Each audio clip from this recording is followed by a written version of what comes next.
வணக்கம். சத்தியம் தொலைக்காட்சியின் டிஜிட்டல் தகவல்களுக்காக நான் கங்கா ராமச்சந்திரன். வாங்க இன்னைக்கான தகவலை பார்க்கலாம். மத்திய கிழக்கு நாடுகளில் இப்போ என்ன நடக்குதுன்னு பார்த்தா சாதாரணமாக நியூஸ் பார்க்குறவங்களுக்கு கூட நெஞ்சு பக்குன்னு துடிக்கும். அந்த அளவுக்கு ஒரு மிகப்பெரிய போர் மேகம் ஈரானை சூழ்ந்துகிட்டு இருக்கு.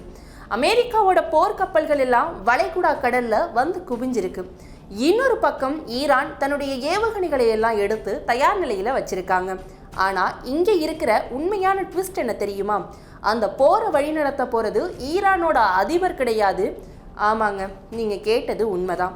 ஈரான்ல இப்போ ஒரு மிகப்பெரிய அதிகார மாற்றம் சத்தமே இல்லாம நடந்து முடிஞ்சிருக்கு.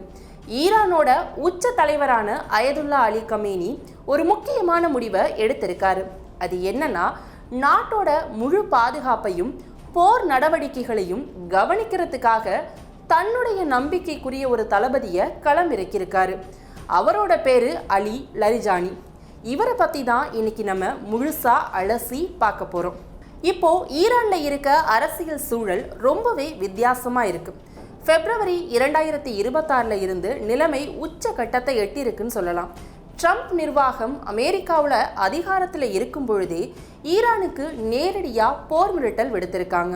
இந்த நேரத்தில் நாட்டை வழிநடத்த வேண்டிய அதிபர் மசூத் பெசஷ்கியான் ஓரங்கட்டப்பட்டிருக்காரு.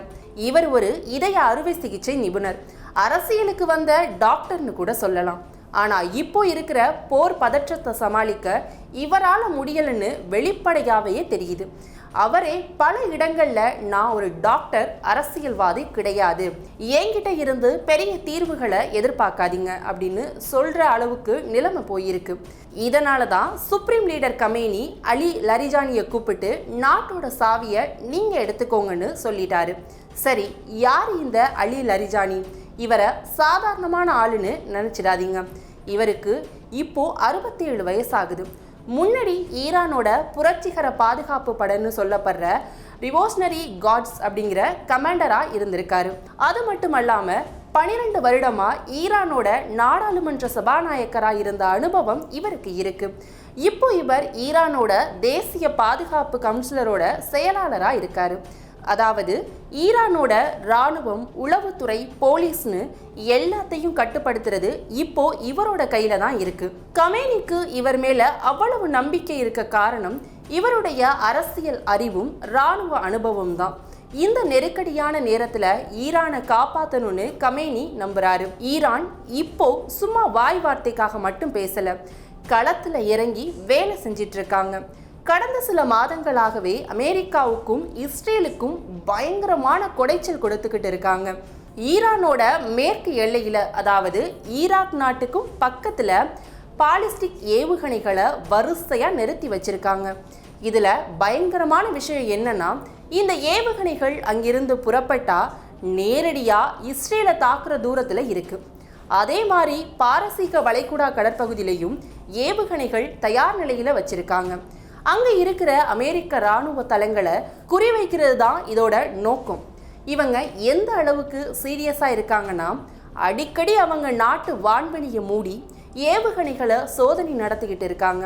இது போதாதுன்னு உலகத்துக்கே எண்ணெய் போகிற முக்கியமான வழியான ஹார்முஸ் ஜலந்தியை கொஞ்ச நேரம் மூடி ஒரு மிலிட்ரி ட்ரில் நடத்திட்டு இருக்காங்க. இது உலக நாடுகளுக்கு ஈரான் விடுத்திருக்க நேரடி எச்சரிக்கை.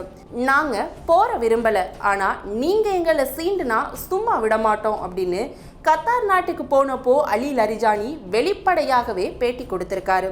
கடந்த 7-8 மாதங்களா எங்களோட பலவீனங்கள் என்னன்னு கண்டுபிடிச்சு அதை சரி பண்ணிட்டோம்.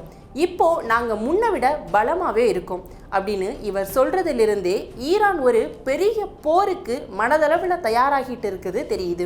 அயதுல்லா கமேனியும் சும்மா இல்லை, உலகத்தோட மிக வலிமையான இராணுவம்னு சொல்ற அமெரிக்காவுக்கு நாங்க கொடுக்க போற அறை அவங்க திரும்ப எந்திரிக்க முடியாத அளவுக்கு இருக்கும் அப்படின்னு பகிரங்கமா மேடையில பேசியிருக்காரு.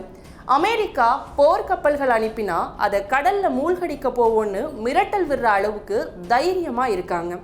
ஆனா ஈரானோட பயம் வெளியில தெரிகிறத விட உள்ளுக்குள்ள ரொம்ப அதிகமா இருக்கு. கடந்த ஜூன் மாதம் இஸ்ரேல் நடத்தின ஒரு திடீர் தாக்குதல்ல ஈரானோட இராணுவ தலைமை இடங்கள் பலத்த அடி வாங்கியிருக்கு. இதுல இருந்து பாடம் கத்துக்கிட்ட கமேனி இப்போ ஒரு புதிய திட்டத்தை கையில் எடுத்திருக்காரு.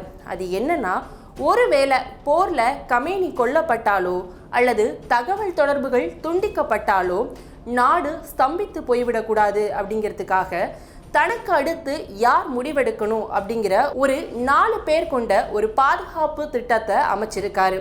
ஒவ்வொரு முக்கியமான பதவிக்கும் 4 மாற்று நபர்களை நியமிக்க சொல்லி உத்தரவும் பிறப்பிச்சிருக்காரு. இதை விட சுவாரஸ்யமான விஷயம் என்னன்னா, ஒருவேளை ஈரானோட தலைவர்கள் எல்லோரும் கொல்லப்பட்டா நாட்டை யார் ஆள்வது அப்படின்னு ஒரு லிஸ்ட் ரெடி பண்ணி வச்சிருக்காங்க. இந்த லிஸ்ட்ல முதல் இடத்துல இருக்குது நம்ம அலி லரிஜானி. அதுக்கடுத்து நாடாளுமன்ற கலிஃபா இருக்காரு. ஆச்சரியம் என்னன்னா, முன்னாடி ஓரங்கட்டப்பட்ட முன்னாள் அதிபர் ஹசன் ரவுஹானி பெயரும் இந்த லிஸ்ட்ல இருக்கு. வெனிசுலா நாட்டில் எப்படி அதிபர் இல்லாதப்போ துணை ஜனாதிபதி டெல்சி ஆட்சியை பிடிச்சாரோ அதே மாதிரி ஈரானுக்கும் ஒரு டெல்சியை உருவாக்க பார்க்குறாங்க. ஆனால் இதில் ஒரு சின்ன ட்விஸ்ட் இருக்கு. அடுத்த சுப்ரீம் லீடராக வரணும்னா அவங்க ஒரு மதகுருவாக இருக்கணும். ஆனால் லரிஜானி ஒரு அரசியல்வாதி மற்றும் முன்னாள் இராணுவ அதிகாரி தான். அதனால் அவர் சுப்ரீம் லீடராக ஆக முடியாது. ஆனால் நாட்டை நிர்வாகம் பண்ணுற முழு பவரும் அவருக்கு இருக்குது. உள்நாட்டில் நிலைமை எப்படி இருக்குன்னு பார்த்தா அது இன்னும் மோசம். மக்கள் போராட்டம் வெடிச்சா அதை அடக்கிறதுக்கு தயவுதாட்சணையே இல்லாமல் நடந்துக்கிறாங்க. சமீபத்தில் நடந்த போராட்டங்களில் மட்டும் வெறும் 3 நாட்களில் 7000 ஆயுதம் இல்லாத பொதுமக்களை ஈரானிய படைகள் சுட்டு கொண்டிருக்காங்க அப்படிங்கிற தகவல் வெளிவந்திருக்கு. இது கேப்போரையே பதற வைக்குது இல்லையா? போர் வந்தா உள்ளூர்ல கலவரம் வராம இருக்க அதிரடிப்படை, உளவுத்துறை, பாசிஸ்ட்னு சொல்லப்படுற சாதாரண உடையில இருக்க மிலிட்ரி படைகளை இறக்கி விடுறதுக்கு பிளான் பண்ணியிருக்காங்க. இவங்க தெரு தெருவா செக் போஸ்ட் போட்டு யாராவது வெளிநாட்டு உளவாளிகள் இருக்காங்களான்னு தேடுவாங்க. அதே சமயம் அரசுக்கு எதிராக யாராவது பேசினா அவங்கள உடனே கைது செய்யவும் தயங்கவே மாட்டாங்க. இப்போ அதிபர் பெசஸ்கியூ நிலைமையை பார்த்தா பாவமா இருக்கு. ஒரு சின்ன உதாரணம் சொல்றேன் கேளுங்க. சமீபத்தில் அமெரிக்காவோட மத்திய கிழக்கு தூதர் ஸ்டீவ் விட்காஃப் ஈரானோட வெளியுறவுத்துறை அமைச்சர் அராக்சியை தொடர்பு கொள்ள முயற்சி செஞ்சிருக்காரு. எதுக்குன்னா, நீங்க போராட்டக்காரர்களை தூக்கில் போட்டா அமெரிக்கா தாக்குதல் நடத்தும் அப்படின்னு ட்ரம்ப் சொன்னதுக்கு விளக்கம் கேட்க. அப்போ ஈரானோட வெளியுறவுத்துறை அமைச்சர் நேரா தன்னுடைய நாட்டு அதிபருக்கு ஃபோன் பண்ணி நான் அமெரிக்க தூதர்கிட்ட பேசலாமான்னு கேட்டிருக்காரு. அதுக்கு அதிபர் பெசஸ்கியான் என்ன சொன்னாரு தெரியுமா? எனக்கு தெரியாதுப்பா, நீங்க போய் அலி லரிஜானி கிட்ட பெர்மிஷன் கேட்டுக்கோங்க அப்படின்னு சொல்லியிருக்காங்க. ஒரு நாட்டு அதிபர் தன்னுடைய வெளியுறவுத்துறை அமைச்சர் யார்கிட்ட பேசணும்னு முடிவு பண்ண முடியாம லரிஜானி கிட்ட அனுமதி கேட்க சொல்றாருன்னா அங்க அதிகாரம் யார்கிட்ட இருக்குன்னு நீங்களே புரிஞ்சுக்கலாம்.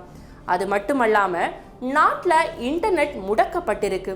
இது இ-காமர்ஸ் தொழிலை பாதிக்கும்னு சொல்லி இன்டர்நெட்டை திறந்து விட சொல்லி அதிபர் லரிஜானி கிட்ட கெஞ்ச வேண்டிய நிலைமை இருக்கு. இதையெல்லாம் அவரே அமைச்சரவை கூட்டத்தில் வெளிப்படையா ஒத்துக்கிட்டு இருக்காரு. அந்த அளவுக்கு லரிஜானியோட பிடி இப்போ ஈரான் மேல இறுகி இருக்கு. லரிஜானி இப்போ ஒரு சூப்பர் ஹீரோ மாதிரி ரஷ்யாவுக்கு போய் புட்டின் கூட மீட்டிங் போறாரு. கத்தார், ஓமன் நாடுகள் தலைவர்களை சந்திக்கிறாரு. டிவி சேனல்களுக்கு மணிக்கணக்காக பேட்டி கொடுக்கிறாரு. செல்ஃபி எடுத்து சோஷியல் மீடியாவில் போடுறாரு. ஆனால் அதிபர் அமைதியாக ஓரமாக உட்கார்ந்துருக்காரு. ஸோ மொத்தத்தில் பார்த்தா ஈரான் ஒரு பக்கம் அணு ஆயுத பேச்சுவார்த்தைன்னு சொல்லிட்டு இருந்தாலும் இன்னொரு பக்கம் முழு வீச்சில் போருக்கு தயாராகிட்டு இருக்கு.